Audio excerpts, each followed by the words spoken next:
तकरीबन 62 सीटों पर समाजवादी पार्टी चुनाव लड़ती हुई नजर आएगी। 17 पे कांग्रेस और 1 पे आज़ाद समाज पार्टी जो है उसके कोई प्रत्याशी या खुद आज़ाद वहाँ से चुनाव लड़ते हुए नज़र आ जाएंगे। तो खैर ये एक अहम बात उनके लिए भी होने वाली है कि जिस तरह से हमने देखा विधानसभा चुनाव में भी और उससे पहले भी लगातार आज़ाद समाज पार्टी अपने आप को स्थापित करने में लगी रही, लेकिन उसके बावजूद भी कोई बहुत बड़ी जीत उनको नज़र नहीं आई। आपने देखा तो कि अभी भी वो कह सकते हैं कि दलितों के बीच वो एक बड़ी नेता के तौर पर जानी जाती हैं। यही वो बड़ी वजह है कि लगातार उनके पक्ष में जो है उनके हित के लिए बयान देते रहते हैं, ताकि जो दलित चेहरा है, जो दलित समुदाय है, उसको लेकर के उनकी लोकप्रियता बढ़े और दलित समुदाय आने वाले समय में चंद्रशेखर को जरूर एक विकल्प के तौर पर देखे। अखिलेश यादव हो या फिर कांग्रेस पार्टी हो, कोई भी ये नहीं कह रहा है कि हम उनको साथ लाने को तैयार नहीं है। खुले दिल से उनका स्वागत किया जा रहा है, लेकिन मायावती अभी अपने पत्ते साफ नहीं कर पाई है। क्या आगामी 2024 के लोकसभा चुनाव में वो भारतीय जनता पार्टी को एक बार फिर से इनडायरेक्ट रूप से जो आरोप लगाए जाते रहे हैं उसी तरीके से फ़ायदा पहुँचाते नजर आएंगी? यदि यूपी की सियासत इन दिनों लगातार सुर्खियों में है। उत्तर प्रदेश में जिस तरह से समाजवादी पार्टी के राष्ट्रीय अध्यक्ष अखिलेश यादव की तरफ से जो फैसले लिए जा रहे हैं, इन फैसलों को देखते हुए कहीं ना कहीं नाराजगी देखने को मिली है उन्हीं की करीबी नेताओं के बीच। साथ ही साथ कांग्रेस खेमे में भी हलचल तेज होती हुई नजर आई है। और ऐसे में अब आगामी लोकसभा चुनाव को मद्देनजर रखते हुए अखिलेश यादव ने अपना आखिरी अहम फैसला सुना दिया है।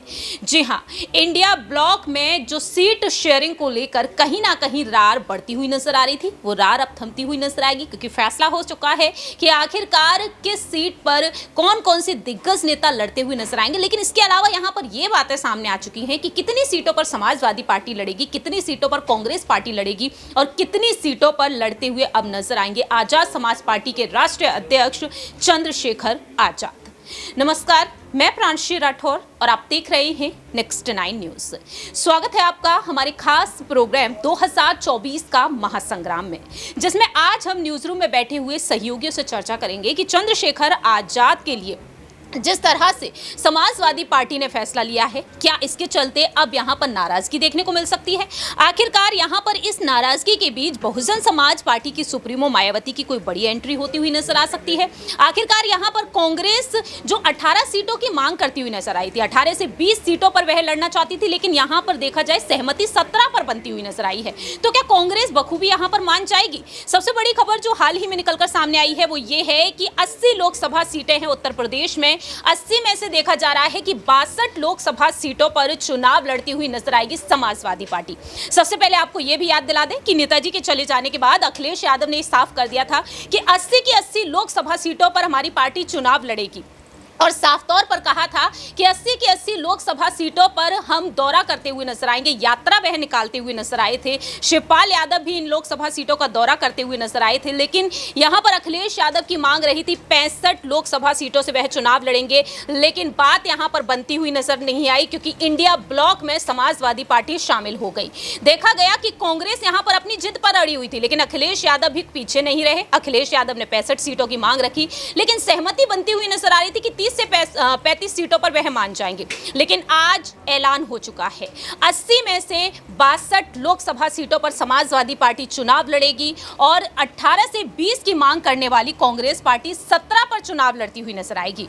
लेकिन यहां पर बचती है एक सीट और उस सीट को लेकर फैसला यह किया गया है कि आजाद समाज पार्टी एक ही सीट पर चुनाव लड़ेगी। तो क्या यहां पर अब नाराजगी देखने को मिल सकती है चंद्रशेखर आजाद की? क्योंकि सवाल इस वजह से उठते हैं कि लोकसभा चुनाव से पहले जयंत चौधरी पाला बदलते हुए नजर आए। अपना दल कमेरावादी की नेता पल्लवी पटेल ने नाराजगी जाहिर कर दी और इसके बाद से कहा जा रहा है कि कांग्रेस की तरफ उनका रुख हो सकता है। लेकिन चंद्रशेखर आजाद, जिन्हें लेकर साफ तौर पर कहा गया, जो फरवरी का महीना शुरू हुआ और इस दौरान कहा गया कि फरवरी के शुरुआती हफ्ते में ही चंद्रशेखर आजाद की एंट्री इंडिया ब्लॉक में हो सकती है, क्योंकि मायावती इस गठबंधन का हिस्सा नहीं बनना चाहती हैं।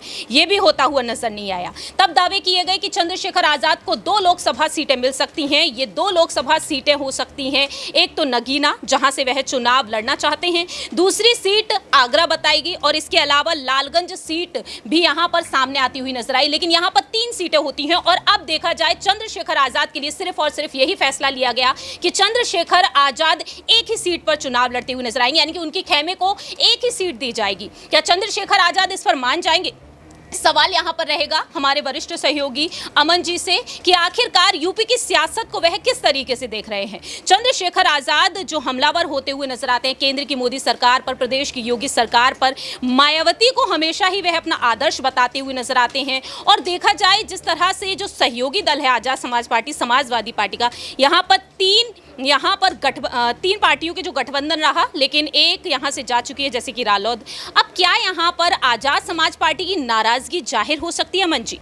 देखिए बिल्कुल, और आज़ाद पार्टी की अगर हम बात करें तो ऐसी कोई बड़ी उनकी कह सकते हैं कि ऐसा कोई जनाधार है नहीं बहुत बड़ा जिसके आधार पर वो ये बात कहें कि हमें एक से ज़्यादा सीट आप दीजिए। और यही वजह है कि अभी तक जो समीकरण सामने आ रहे हैं उसके हिसाब से तकरीबन 62 सीटों पर समाजवादी पार्टी चुनाव लड़ती हुई नजर आएगी, 17 पे कांग्रेस और 1 पे आज़ाद समाज पार्टी जो है उसके कोई प्रत्याशी या खुद आज़ाद वहाँ से चुनाव लड़ते हुए नज़र आ जाएंगे। तो खैर ये एक अहम बात उनके लिए भी होने वाली है कि जिस तरह से हमने देखा विधानसभा चुनाव में भी और उससे पहले भी लगातार आज़ाद समाज पार्टी अपने आप को स्थापित करने में लगी रही, लेकिन उसके बावजूद भी कोई बहुत बड़ी जीत उनको नज़र नहीं आई। आपने देखा कि गोरखपुर से चुनाव लड़ने के लिए आज़ाद पहुँच जाते हैं लेकिन उनको बुरी तरह से वहाँ पर हार का सामना करना पड़ता। तो ऐसे में अगर उनको एक सीट भी मिली है और यहाँ से अगर वो एक सीट जीत जाते हैं तो ये उनके लिए एक बड़ा अचीवमेंट होगा, क्योंकि उनका रिप्रेजेंटेशन एक तरीके से संसद के अंदर नजर आएगा। तो ऐसे में जो समीकरण बन के सामने आ रहा है उसके हिसाब से अगर तालमेल की बात करें तो जाहिर बात है कि कांग्रेस पार्टी पहले से ये बात कह रही थी कि भाई हमें कुछ ज़्यादा सीटें दीजिए, लेकिन जयंत चौधरी के जाने के बाद कांग्रेस पार्टी की जो मांग थी वो लगभग पूरी होती हुई नजर आ रही, क्योंकि उन्होंने तकरीबन 20 सीटों का मांग की थी और 17 उनके पास चुनाव लड़ने के लिए मिल रही हैं। तो ऐसे में जो तालमेल है वो बनता हुआ नजर आ रहा है। अब आपने कहा है कि आज़ाद क्या इस बात को मानेंगे? जाहिर बात है कि देखिए अगर वो नहीं मानेंगे तो गठबंधन से वो भी अलग हो जाएंगे, लेकिन उनको भी पता है कि उनका जनाधार कोई बहुत मजबूत, बहुत ताकतवर नहीं है। ये ज़रूर कहा जाता रहा है कि मायावती के सामने खड़ा होना उनके लिए बहुत बड़ी कह सकते हैं उपलब्धि हो सकता है, क्योंकि मायावती का जो वोट बैंक है वो अपने आप में बहुत ज़्यादा कह सकते हैं उनके काबू में है। तो ऐसे में अगर चंद्रशेखर आज़ाद वहाँ से कुछ वोट बैंक यहाँ पर लेके आ पाते हैं या अपने कह सकते हैं कि वोट बैंक को बढ़ा पाते हैं तो यही उनके लिए बड़ी उपलब्धि होगी। तो ये ध्यान उनका ज़रूर होगा। ऐसे में अगर वो सीट जीत जाते हैं तो मेरे ख्याल से ये उनके लिए सोने पे सुहागा वाली बात। लेकिन यहाँ पर अमन जी चंद्रशेखर आजाद को एक बड़ा मौका मिलता हुआ नजर आ रहा था। अगर मायावती इस गठबंधन का हिस्सा नहीं है, जैसा कि आपने कहा कि गठबंधन से दूरी बनाते हुए वह भी नजर आ सकते हैं।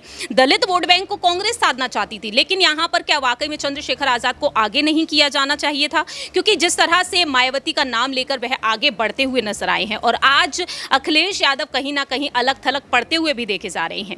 ऐसे में पल्लवी पटेल को लेकर भी यही कहा गया कि 2 सीटें पल्लवी पटेल को मिल सकती हैं। अब क्या आने वाले समय में चंद्रशेखर आजाद का वो वर्चस्व देखने को मिलेगा और पल्लवी पटेल को 2 सीटें मिलती हुई नजर आ सकती हैं आने वाले? देखिए बिल्कुल अभी बहुत शुरुआती ये रुझान है और अभी समीकरण जो बन रहे हैं उसके हिसाब से सब चीज़ें हो रही हैं, लेकिन क्या यही समीकरण रहने वाले हैं? क्या जो 62 सीटों पर समाजवादी पार्टी चुनाव लड़ने वाली है क्या वही होने वाला है? और क्या कांग्रेस पार्टी 17 सीटों पर जो चुनाव लड़ने की लगभग जो फाइनल अनाउंसमेंट होने वाली है क्या वही होने वाला है? तो अभी कुछ समीकरण हो सकता है आगे पीछे भी हो जाएं, क्योंकि हमने देखा कि इससे पहले कांग्रेस पार्टी को 11-12 सीटें देने के ऊपर बात हुई थी, लेकिन अब बढ़कर वो 17 हो चुकी हैं। तो ऐसे में हो सकता है कि अगर कोई नया समीकरण बने तो उसमें समाजवादी पार्टी अपनी सीटों को कम करके यहाँ पर लड़ती हुई नजर आए, क्योंकि 62 सीटों पर वो चुनाव में जा रहे हैं। तो ऐसे में अगर पल्लवी हो या फिर मायावती से भी एक एंगल हो सकता है कि अगर उनसे गठबंधन हो तो वहाँ पर उनकी सीटें कम होकर वो मायावती को आगे बढ़ाते हुए नजर आ जाए। लेकिन फिलहाल अभी अगर समीकरण पर गौर करें तो नजर ये आता है कि जो समाजवादी पार्टी है वो 62 सीटों पर चुनाव लड़ेगी,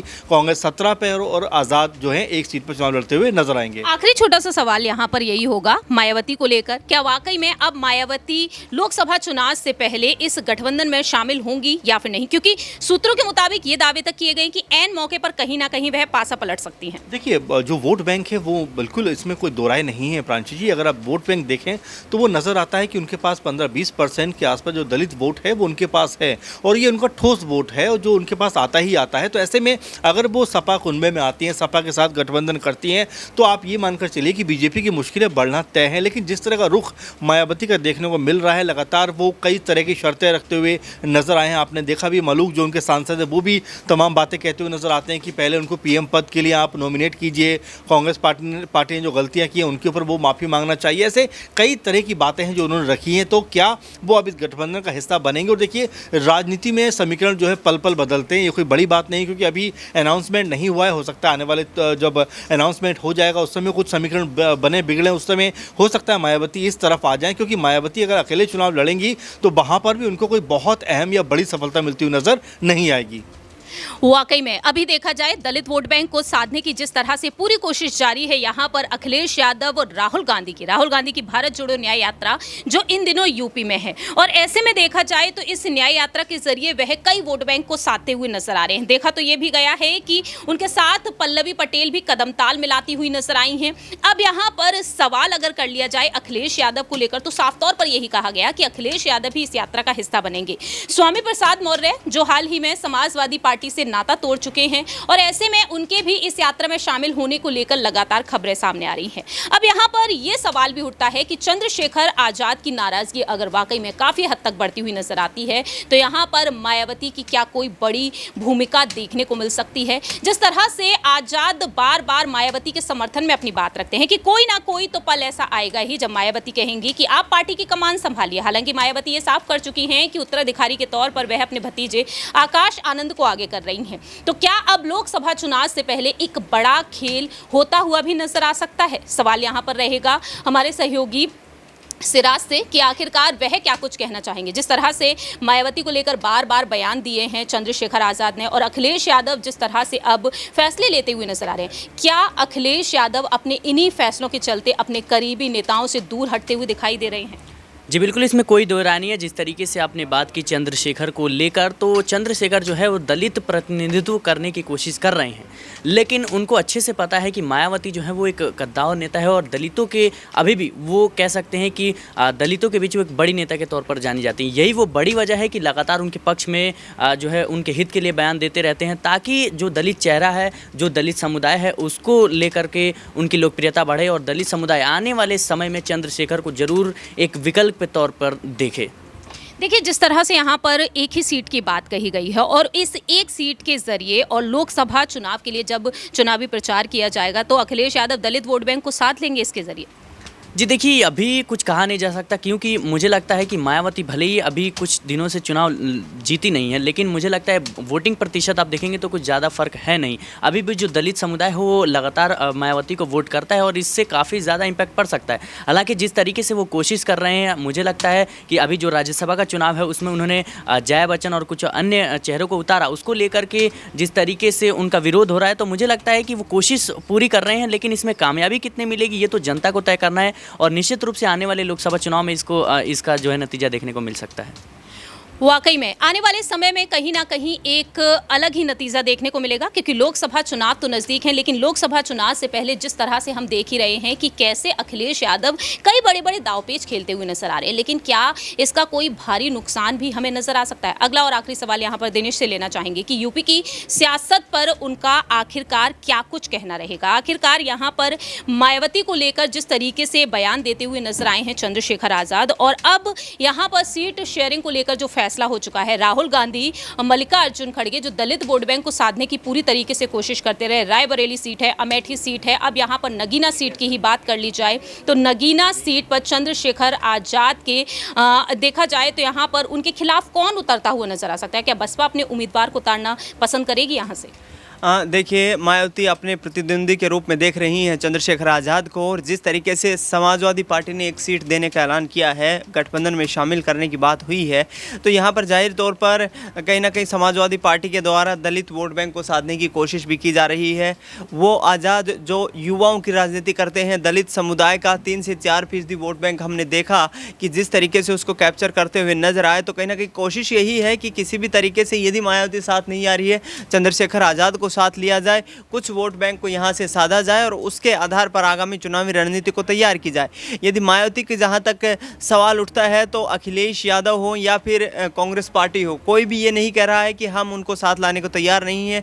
खुले दिल से उनका स्वागत किया जा रहा है, लेकिन मायावती अभी अपने पत्ते साफ नहीं कर पाई है। क्या आगामी 2024 के लोकसभा चुनाव में वो भारतीय जनता पार्टी को एक बार फिर से इनडायरेक्ट रूप से जो आरोप लगाए जाते रहे हैं उसी तरीके से फ़ायदा पहुंचाते नजर आएंगी? यदि वो गठबंधन में चुनाव लड़ती हैं तो 2019 की तर्ज पर कुछ बेहतर परिणाम निकल सकते हैं उनके लिए, लेकिन यदि अकेले चुनाव लड़ती नजर आएंगी मायावती तो हो सकता है कि 2022 के विधानसभा चुनाव वाली स्थिति फिर से देखने को मिल सकती है। लेकिन यहाँ पर लोकसभा चुनाव को लेकर अगर बात की जाए दिनेश, तो जिस तरह से पल्लवी पटेल के जो कड़े तेवर हमें सुनने को मिल रहे हैं, जयंत चौधरी अलग हो ही चुके हैं, मोदी सरकार ने जिस तरह से फैसले सुनाए हैं, और ऐसे में यहाँ पर पल्लवी पटेल की नाराजगी, स्वामी प्रसाद मौर्य अलग हो ही चुके हैं, अब यहाँ पर चंद्रशेखर आजाद की नाराजगी भी अगर सामने आ जाती है तो क्या यहाँ पर 62 सीटों पर जो चुनाव लड़ रही है समाजवादी पार्टी, इन 62 में से पल्लवी पटेल को कुछ मिलेगा या नहीं? अगर नहीं मिलता है तो क्या चंद्रशेखर आजाद और पल्लवी पटेल भी यहाँ से अब किनारा करते हुए देखे जा सकते हैं? देखिए, 2 सीटें देने की बात की जा रही है, जहाँ तक 2 सीटों की मांग है पल्लवी पटेल की, लेकिन समाजवादी पार्टी जो एक सुपर पावर के रूप में यहाँ पर उत्तर प्रदेश की राजनीति में इस वक्त ड्राइविंग सीट पर ड्राइव कर रही है। कांग्रेस पार्टी को उन्होंने 17 से 19 सीटें देने का ऐलान कर लिया है। 1 सीट यहाँ पर चंद्रशेखर आजाद को दी जा रही है। 62 सीटें हैं, हो सकता है कि 2 सीटों पर अखिलेश यादव सेक्रीफाइस करते नजर आए, क्योंकि उनके साथ जयंत चौधरी अब नहीं है, जिनको 7 सीटें देने का ऐलान कर दिया गया था। तो इस आधार पर अखिलेश यादव भी नहीं चाहेंगे कि पुराना कोई भी सहयोगी यहाँ से साथ छोड़कर जाए, और यदि सीट शेयरिंग की बात है तो यहाँ पर हो सकता है पल्लवी पटेल को उनकी मांग के अनुरूप यहाँ से समाजवादी पार्टी के प्रमुख अखिलेश यादव सीटें देते हुए दिखाई दे सकते हैं। वाकई में अब यही देखना होगा कि आखिरकार यहाँ पर चंद्रशेखर आजाद और पल्लवी पटेल की जो मांगे रही हैं वो पूरी की जाएंगी या फिर नहीं, क्योंकि लोकसभा चुनाव में तकरीबन 3 महीने बाकी हैं, जल्द ही तारीख का ऐलान भी हो जाएगा। देखते हैं कि आने वाले समय में आखिरकार अखिलेश यादव यहाँ पर सीट शेयरिंग को लेकर अब यहाँ पर अपना फैसला बदलते हैं या फिर नहीं। और वहीं ये भी देखना होगा कि चंद्रशेखर आजाद का अब अगला अहम कदम क्या कुछ होगा, क्या वाकई में वह इस पर सहमति जताते हुए नजर आएंगे या नहीं, ये भी वक्त के साथ साथ जानेंगे। फिलहाल इस खास रिपोर्ट में इतना ही। आपकी इस पर क्या कुछ राय प्रतिक्रिया है, कमेंट सेक्शन में आप बता सकते हैं। तब तक के लिए आप देखते रहिए नेक्स्ट 9 न्यूज़।